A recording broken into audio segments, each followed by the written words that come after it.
Finance act 2023 में 43B के अंदर एक अमेंडमेंट की गई 43BH, जिसके अंदर व्यापारियों को पेमेंट जो है माइक्रो स्मॉल की पेमेंट जो है वो आपको 15 दिन या 45 दिन में करनी होगी।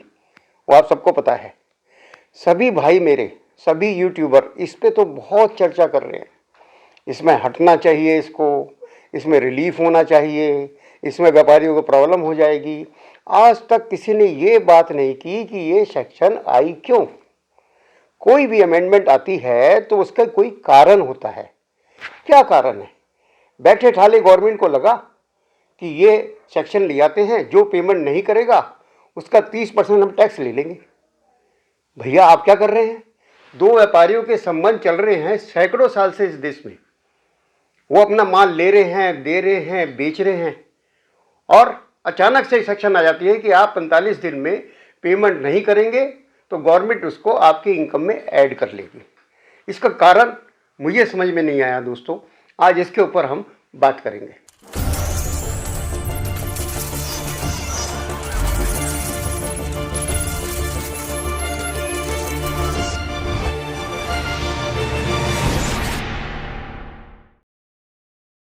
नमस्कार, मैं आपका दोस्त CA के गुप्ता आज फिर लेके आया हूँ धन की बात।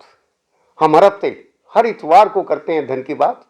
आज फिर से करेंगे धन की बात। आज मेरे को बैठे बैठे सवेरे ख्याल आया कि 43BH फाइनेंस एक्ट 2030 में लाई गई।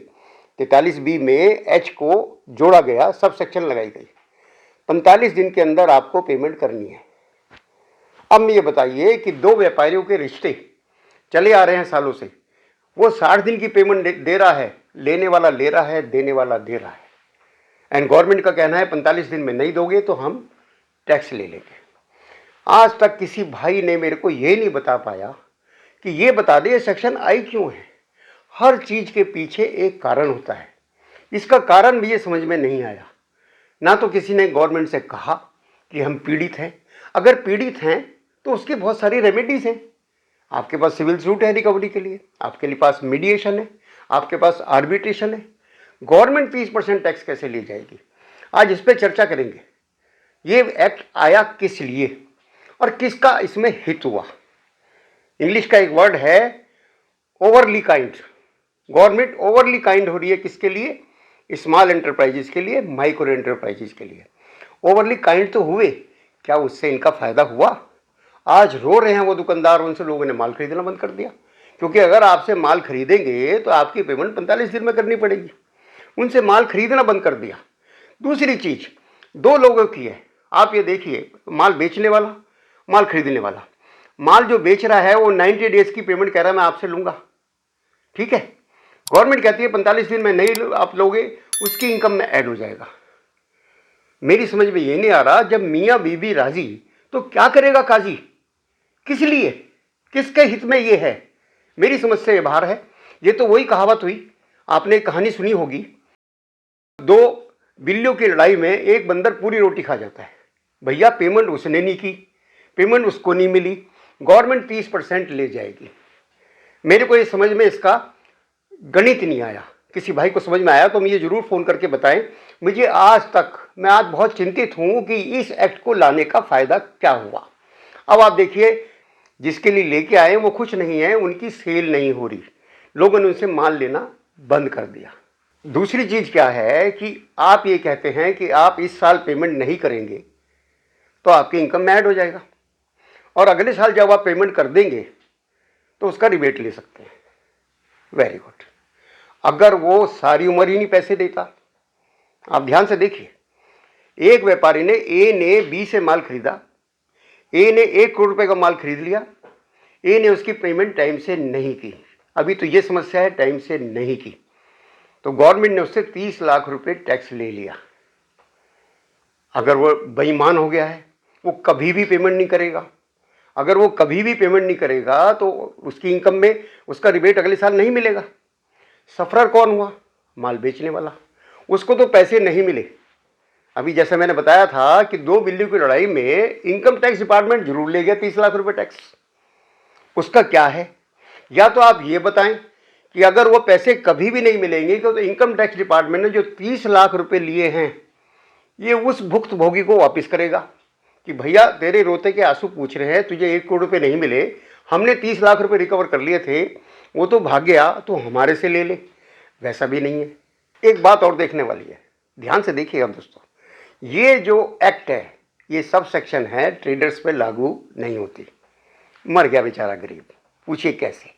ट्रेडर, उसको आप कह रहे हैं वो ट्रेडर है, वो माल बनाता नहीं है, तो उस माल खरीदता होगा ना। तो अगर उसने माल किसी से खरीद लिया, माइक्रो स्मॉल एंटरप्राइज से खरीद के माल आपको दे दिया, वो मर गया बेचारा, क्योंकि उसको तो पेमेंट मिलेगी नहीं, उस पर तो लागू नहीं होता, उसको आप पेमेंट कभी भी करें। पर उसके ऊपर ये हार्डशिप आ गई कि बेटा आप पेमेंट 45 दिन के अंदर करेंगे, नहीं तो आपकी टैक्स में एडिशन हो जाएगी। आप बताइए इसके क्या लॉजिक है? अगर ये लागू करना है तो ट्रेडर पर लागू क्यों नहीं? इसमें बहुत ज़्यादा इम्बैलेंस आ गया कि ट्रेडर को पेमेंट पीछे से तो आएगी नहीं, देने के लिए उसको बाध्य कर दिया गया। क्या मजबूरी थी डिपार्टमेंट की? वो ट्रेडर को इसमें इंक्लूड कर लेते। अगर आपको करना ही था तो क्या स्मॉल, क्या लार्ज, क्या मीडियम, क्या माइक्रो, ये कानून लाते तो सबके लिए ले आते, तो एक बैलेंस मेंटेन रहता। अब जो लार्ज ऑर्गेनाइजेशन हैं वो स्मॉल से खरीदना बंद कर देंगे, कर ही दिया है लोगों ने, वो रो रहे हैं। तो ऐसा क्यों किया गया? अभी तक मैं आज भी ये सोच रहा हूं, मैंने अभी थोड़ी देर पहले भी कहा था, फिर आपसे कह रहा हूं कि आपको कोई इसका रीजन पता हो दोस्तों तो मेरे को जरूर बताना। मैं अभी सोचता रहता हूं, 40 साल मेरे को हो गए प्रैक्टिस में, मैंने कभी ऐसा एक्ट नहीं देखा कि आप किसी को वो चीज दे रहे हैं जो उसको चाहिए नहीं और उससे खुश भी नहीं है। एक और पहलू इसका बताता हूं कि आपस में ट्रेडर का, ये हिंदुस्तान है, यहाँ इमोशन चलता है। सभी ट्रेडर लोग, जितने भी भाई हैं मेरे, बिजनेसमैन हैं, जो व्यापारी वर्ग है, वो बैंक से लोन लेता है। और बैंक में अगर आपने 3 महीने ब्याज नहीं भरा या इंस्टॉलमेंट नहीं भरी, आपका अकाउंट एनपीए कर देंगे। ओके जी, ठीक है। किसी भाई का अकाउंट जब एनपीए होने वाला होता है तो अपने किसी ट्रेडर भाई से कहता है कि मैं तेरी पेमेंट रोक के बैंक को दे दूं, जो मेरा अकाउंट एनपीए होने से बच जाएगा। अब आप वो भी नहीं कर सकते। आप देखिए कितनी बड़ी मार है। 3 महीने से 1 दिन ज्यादा होगा, आपका अकाउंट एनपीए कर देंगे।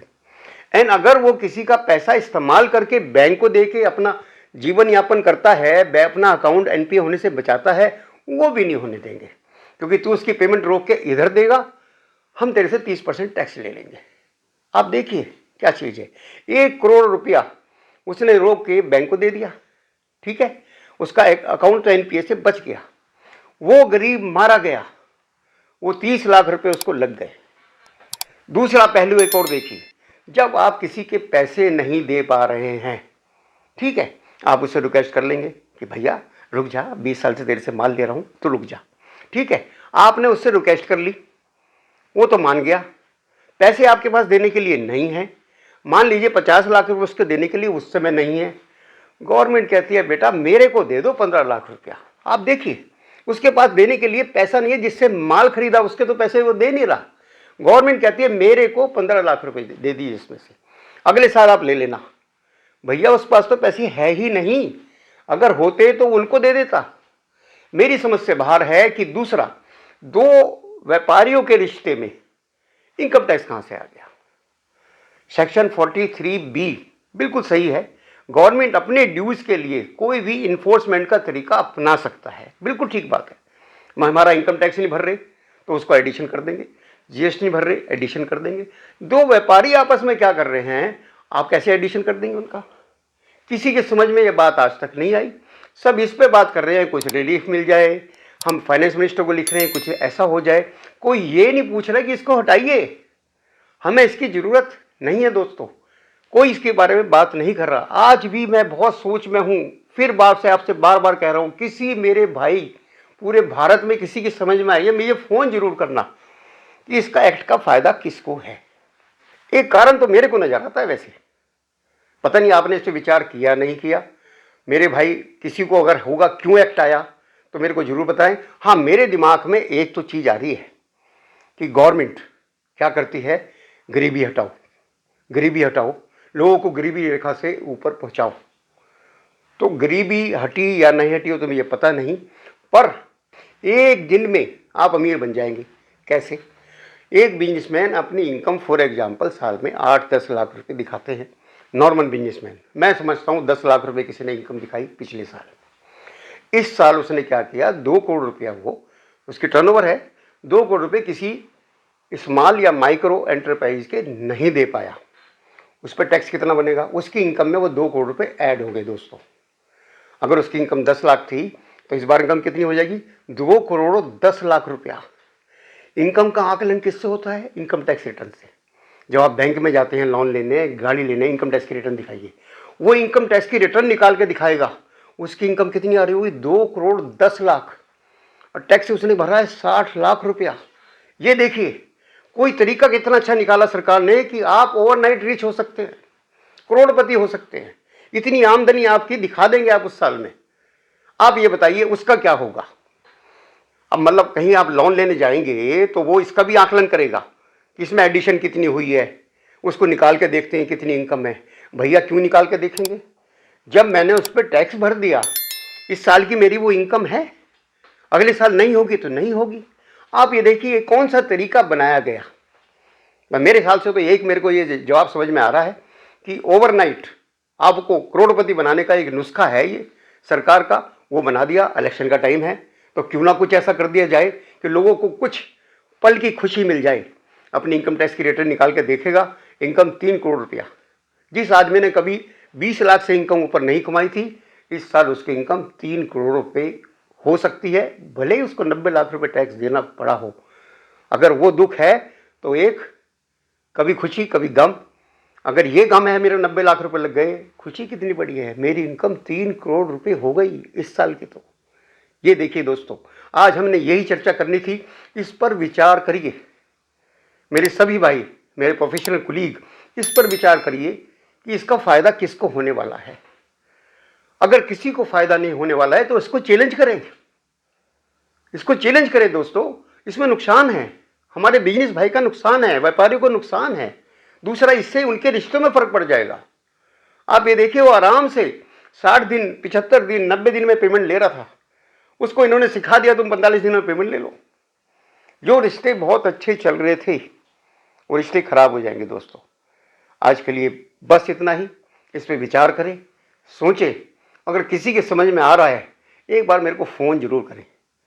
आप सब खुश रहें, आबाद रहें, सुरक्षित रहें और बढ़ी हुई आमदनी इनकम टैक्स की रिटर्न में उसका आनंद लेते रहें। धन्यवाद, नमस्कार। सीए के गुप्ता का धन की बात। जी हाँ, धन की बात हर रविवार ठीक 10 बजे प्रातः। व्यापार करने हेतु धन की व्यवस्था कैसे करें, व्यापार में धन का सदुपयोग कैसे करें, व्यापार से अधिकतम धन कैसे अर्जित करें और धन का लाभप्रद निवेश कैसे करें, बताएंगे सीए के गुप्ता जी। एमएसएमई व्यवसायी साथियों के लिए भारत का पहला show KKGA par excellence private limited के सौजन्य से देखना ना भूलें, हर रविवार प्रातः 10 बजे।